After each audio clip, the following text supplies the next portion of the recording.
Chapter 674, Xiaofeng and Yao Yunqing's Crisis Part 5. Yao Yunqing, don't ask for a mile when I give you an inch.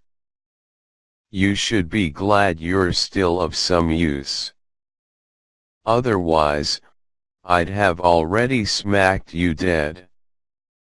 You're only a girl, a freeloader to the Yao family who raised you for 20 years.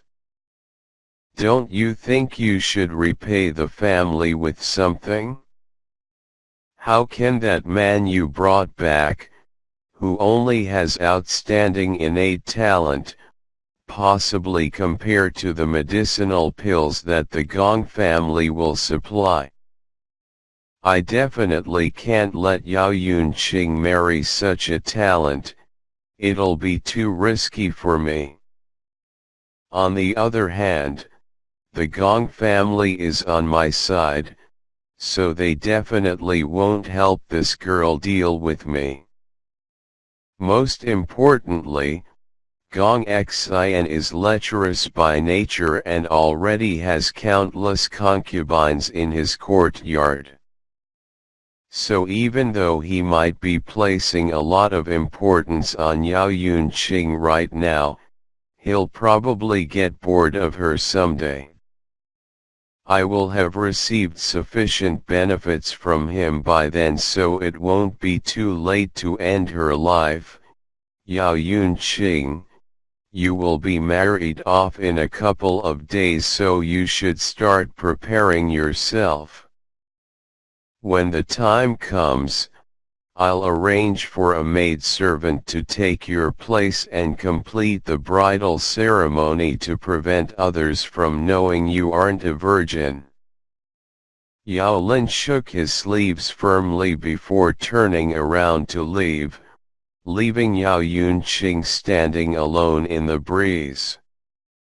She slowly closed her eyes, her eyelashes fluttering slightly as she muttered under her breath, "Xiaofeng, I'm sorry, but I seems like I can no longer accompany you in this life." It was night. The sky looked as though it had been painted with a splash of black. The dim moonlight unknowingly melted into the darkness of the sky, making the night sky even heavier.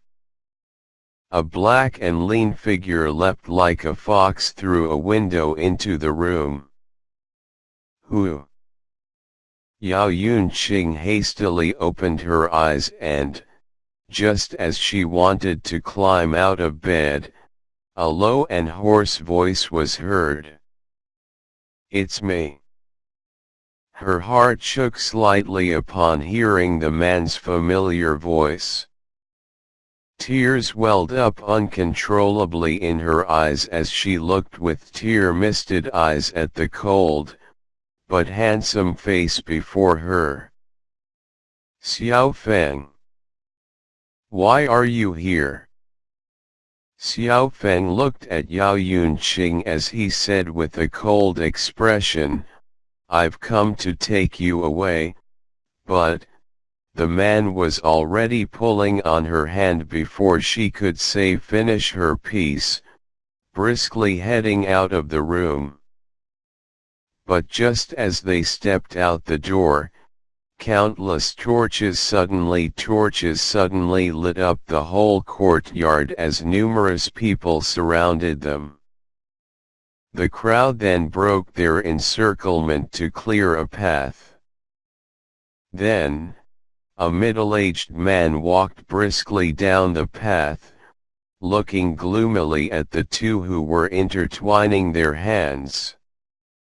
With a slight smirk, he commented, "Xiaofeng, if it weren't for Yunqing threatening me with her life, I wouldn't have let you go.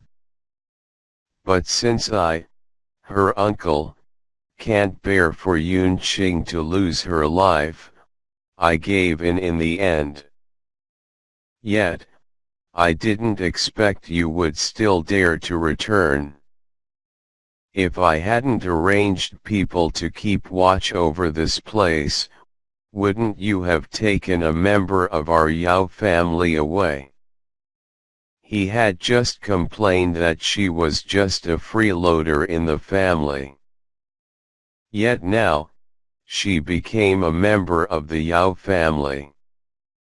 Yao Yunqing's expression changed drastically and she hastily yelled, Xiao Feng. Don't worry about me and leave. Xiao Feng's sword-like eyebrows knitted tightly, but he didn't in the slightest loosen his grip on Yao Yunqing's hand. His low-tone voice was then gradually heard under the tranquil night sky, making Yao Yunqing's heart shudder subconsciously. If I leave, we leave together. Xiao Feng, Yao Yunqing's choked on her sobs. She looked at the man's handsome face, her tears blurring her vision.